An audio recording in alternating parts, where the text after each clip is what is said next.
V Nymburku se hrály 2 zápasy soutěže nejmladších minižáků v košíkové. Domácí basketbalová akademie Nymburk nastoupila proti basketbalu Kolín.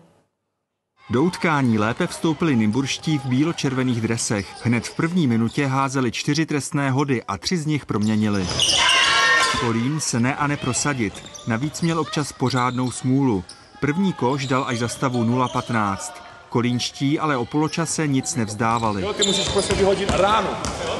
Jo, i na ten výhoz je rána. Zatímco ve třetí čtvrtině na polubovce opět královali nymburští, v závěrečné části Kolín výrazně přidal.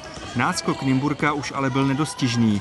Nymburk nakonec vyhrál nad Kolínem 90-28. Líbilo se mi to, dařilo se nám přihrávky dobře a hráli jsme dobře týmově. Zápas proti Nymburku byl dobrý, ale chtělo by to ještě zlepšit. Dribbling, přihrávky a tak. Třetí kolo středočeské přípravné soutěže basketbalistů do 11 let se bude hrát příští víkend. David Bernardy, Zprávičky.